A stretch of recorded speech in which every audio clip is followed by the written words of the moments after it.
आज के प्रसंग में गीधराज संपाति ने अपने भाई को तिलांजलि दी और श्राद्ध कार्य संपन्न किया। उससे निवृत्त होकर वह वानर श्रेष्ठों से बोला, मैं और जटायु दोनों भाई अपनी युवावस्था में एक बार उड़ते हुए सूर्य के निकट पहुंच गए। जटायु सूर्य का तेज ना सह सका और वापस लौट आया। मैं बड़ा अभिमानी था। मैं सूर्य के और निकट चला गया। सूर्य के ताप के कारण मेरे पंख जल गए एवं मैं चीखता हुआ पृथ्वी पर गिर पड़ा और बहुत पछताया। तब वहाँ चंद्रमा नामक मुनि थे। उन्होंने मुझे जीव और ब्रह्म की बात बताई और मेरा देहाभिमान छुड़ाया। फिर कहा, जब ब्रह्म शरीर रूप में आएंगे और उनकी पत्नी का हरण हो जाएगा तो उनके दूत खोजते हुए तुम्हारे पास आएंगे। तुम उनका कार्य आसान कर दोगे, तब तुम्हारे पंख पुनः निकल आएंगे। संपाति बोला, त्रिकूट पर्वत के ऊपर लंका है जिसका राजा रावण बड़ा अभिमानी है। वहीं उसने सीता को अशोक नामक बगीचे में अशोक के पेड़ के नीचे रख रखा है। मैं बूढ़ा हो गया हूँ, नहीं तो तुम लोगों की और सहायता करता। मैं सीता को देख रहा हूँ, तुम नहीं देख सकते। गीध की दृष्टि बड़ी अपार होती है। अब मैं चलता हूँ, तुम लोग विचार करो। यह कहकर गीधराज संपाति चले गए। तब सभी लोग जामवंत जी के पास एकत्र हुए। जामवंत जी बोले, 400 योजन का समुद्र है, इसे जो लांघ सके वही यह कार्य कर सकता है। इस पर कुछ वीर वानरों ने पार जाने में असमर्थता जताई, पर अंगद बोले, मैं पार तो जा सकता हूँ, लेकिन लौटकर आने में संदेह हो रहा है। तब श्री जामवंत बोले, तुम हम सबके नायक हो, तुम्हें नहीं भेजा जा सकता। तब श्री जामवंत हनुमान जी से बोले, हे वीर, तुम क्यों चुप बैठे हो? तुम तो पवन पुत्र हो, तुम अपार बल के स्वामी हो। तुम्हारे लिए संसार में कोई कार्य कठिन नहीं है। तुम्हारा जन्म तो श्री राम के कार्य करने के लिए ही हुआ है। यह सुनते ही हनुमान जी का शरीर पर्वताकार हो गया और वे बोले, मैं खेल में ही वहाँ जाकर लंका को उठा लाऊंगा और रावण को मार दूंगा। हे जामवंत जी, मुझे बताइए, मुझे क्या करना है? तब श्री जामवंत बोले, हे पवन पुत्र, तुम्हें केवल सीता जी को देखकर लौट आना है और श्री राम से बता देना है। फिर चराचर के स्वामी श्री राम खुद वानरों की सेना लेकर एवं राक्षसों को मारकर सीता जी को ले आएंगे और उनके इस कार्य को तीनों लोकों में प्रसिद्धि मिलेगी और लोग गा गा कर आनंदित होंगे। ऐसा सुझाव श्री जामवंत जी ने श्री हनुमान जी को दिया। बड़ा रोचक प्रसंग चल रहा है, आप भी ध्यानपूर्वक सुनिए।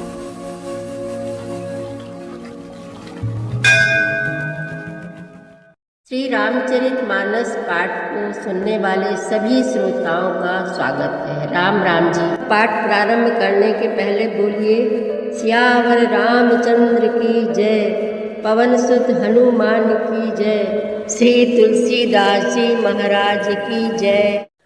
मोहिल जाहू सिंधु तट, देहु तिलांजलि ताहि, बचन सहाय करबी मैं, पैहु खोजहु जाहि। उसने कहा, मुझे समुद्र के किनारे ले चलो, मैं जटायु को तिलांजलि दे दूं। इस सेवा के बदले मैं तुम्हारी वचन से सहायता करूंगा, अर्थात सीता जी कहाँ हैं सो बतला दूंगा। जिसे तुम खोज रहे हो उसे पा जाओगे। अनुज क्रिया करि सागर तीरा, कही निज कथा सुनहु कपिबीरा। हम दो बंधु प्रथम तरुणाई, गगन गए रवि निकट उड़ाई। समुद्र के तीर पर छोटे भाई जटायु की क्रिया श्राद्ध आदि करके संपाति अपनी कथा कहने लगा। हे वीर वानरों, सुनो, हम दोनों भाई उठती जवानी में एक बार आकाश में उड़कर सूर्य के निकट चले गए। तेज न सही सके सो फिर आवा, मैं अभिमानी रवि नियरावा। जरे पंख अति तेज अपारा, पर्यों भूमि करि घोर चिकारा। वह जटायु तेज नहीं सह सका, इससे लौट आया, किंतु मैं अभिमानी था इसलिए सूर्य के पास चला गया। अत्यंत अपार तेज से मेरे पंख जल गए। मैं बड़े जोर से चीख मारकर जमीन पर गिर पड़ा। मुनि एक नाम चंद्रमा ओही, लागी दया देखी करि मोही। बहु प्रकार तेहि ज्ञान सुनावा, देह जनित अभिमान छड़ावा। वहाँ चंद्रमा नाम के एक मुनि थे। मुझे देखकर उन्हें बड़ी दया लगी। उन्होंने बहुत प्रकार से मुझे ज्ञान सुनाया और मेरे देह जनित अभिमान को छुड़ा दिया। त्रेता ब्रह्म मनुज तनु धरिहि, तासु नारी निश्चर पति हरिहि। तासु खोज पठई है प्रभु दूता, तिनहि मिले तै होब पुनीता। उन्होंने कहा, त्रेता युग में साक्षात परब्रह्म मनुष्य शरीर धारण करेंगे। उनकी स्त्री को राक्षसों का राजा हर ले जाएगा। उसकी खोज में प्रभु दूत भेजेंगे। उनसे मिलने पर तू पवित्र हो जाएगा। जमिहि पंख करसि जनि चिंता, तिनहि दिखाई दे उस तै सीता। मुनि कई गिरा सत्य भई आजू, सुनि मम बचन करहु प्रभु काजू। और तेरे पंख उग आएंगे, चिंता न कर, उन्हें तू सीता जी को दिखा देना। मुनि की वह बाणी आज सत्य हुई। अब मेरे वचन सुनकर तुम प्रभु का कार्य करो। गिरि त्रिकूट ऊपर बस लंका, तहाँ रह रावण सहज असंका। तहाँ अशोक उपवन जहाँ रहाई, सीता बैठी सोच रत अहाई। त्रिकूट पर्वत पर लंका बसी हुई है। वहाँ स्वभाव ही से निडर रावण रहता है। वहाँ अशोक नाम का उपवन बगीचा है जहाँ सीता जी रहती हैं। इस समय भी वे सोच में मग्न बैठी हैं। मैं देखूं तुम नाही, गीधई दृष्टि अपार। बूढ़ भयउ नत करते कछुक सहाय तुम्हार। मैं उन्हें देख रहा हूँ, तुम नहीं देख सकते, क्योंकि गीध की दृष्टि अपार होती है, बहुत दूर तक जाती है। क्या करूं, मैं बूढ़ा हो गया, नहीं तो तुम्हारी कुछ तो सहायता अवश्य करता। जो नाघई सत जो जन सागर, करई सुराम काज मति आगर।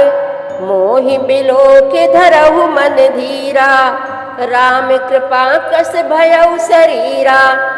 जो 100 योजन 400 कोस समुद्र लांघ सकेगा और बुद्धि निधान होगा, वही श्री राम जी का कार्य कर सकेगा। निराश होकर घबराओ मत, मुझे देखकर मन में धीरज धरो। देखो श्री राम जी की कृपा से देखते ही देखते मेरा शरीर कैसा हो गया। बिना पंख का बेहाल था, पंख उगने से सुंदर हो गया। पापी जाकर नाम सुमिरहि, अति अपार भव सागर तरहि। तासु दूत तुम्हें तजी कदराई, राम हृदय धरि करहु उपाई। पापी भी जिनका नाम स्मरण करके अत्यंत अपार भवसागर से तर जाते हैं, तुम उनके दूत हो। अतः कायरता छोड़कर श्री राम जी को हृदय में धारण करके उपाय करो। अस कही गरुण गीध जब गयऊ, तिनके मन अति विस्मय भयऊ। निज निज बल सब काहू भाषा, पार जाई कर संशय राखा। काक भुसुंड जी कहते हैं, हे गरुड़ जी, इस प्रकार कहकर जब गीध चला गया, तब उन वानरों के मन में अत्यंत विस्मय हुआ। सब किसी ने अपना अपना बल कहा, पर समुद्र के पार जाने में सभी ने संदेह प्रकट किया। जरठ भयऊ अब कहाई रिछेसा, नहीं तन रहा प्रथम बल लेसा। जब ही त्रिविक्रम क्रम भय खरारी, तब मैं तरुण रहूं बल भारी। वृक्ष राज जाम्बवान कहने लगे, मैं अब बूढ़ा हो गया, शरीर में पहले वाले बल का लेस भी नहीं रहा। जब खरारी खर के शत्रु श्री राम वामन बने थे, तब मैं जवान था और मुझ में बड़ा बल था। बलि बांधत प्रभु बाढ़ऊ, सो तनु बरनि न जाई। उभय घरी महादीनी, सात प्रदक्षिण धाई। बलि के बांधते समय प्रभु इतने बढ़े कि उस शरीर का वर्णन नहीं हो सकता, किंतु मैंने 2 घड़ी में दौड़कर उस शरीर की 7 प्रदक्षिणाएं कर ली। अंगद कहई जाऊं मैं पारा, जिय संशय कछ फिरती बारा। जाम्बवंत कहा तुम सब लायक, पठइए किम सब ही कर नायक। अंगद ने कहा, मैं पार तो चला जाऊंगा, परंतु लौटते समय के लिए हृदय में कुछ संदेह है। जाम्बवान ने कहा, तुम सब प्रकार से योग्य हो, परंतु तुम सबके नेता हो, तुम्हें कैसे भेजा जाए। कहई रीछ पति सुनु हनुमाना, काचु प्रसादी रहे बलवाना।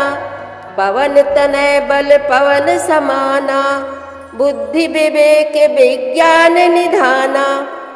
वृक्षराज जाम्बवान ने श्री हनुमान जी से कहा, हे हनुमान, हे बलवान, सुनो, तुमने यह क्या चुप साध रखी है।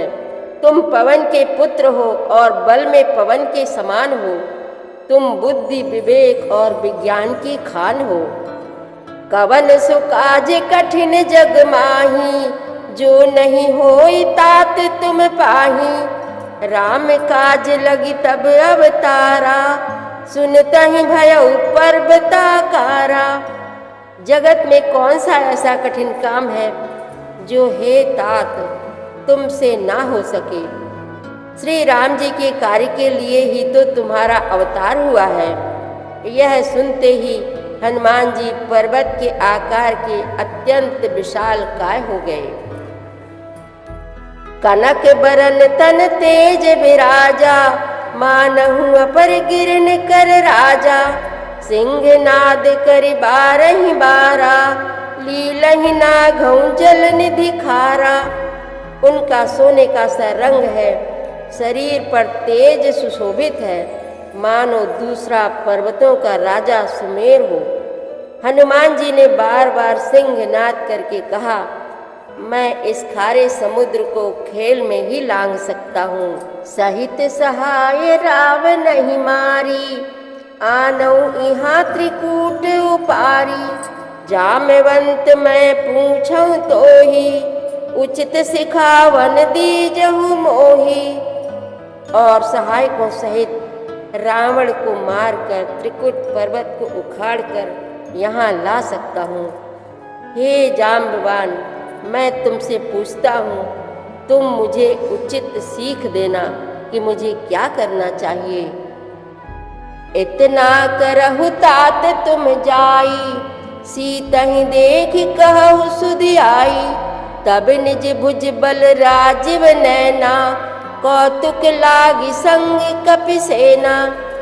जाम्बवान ने कहा, हे तात, तुम जाकर इतना ही करो कि सीता जी को देखकर लौट आओ और उनकी खबर कह दो।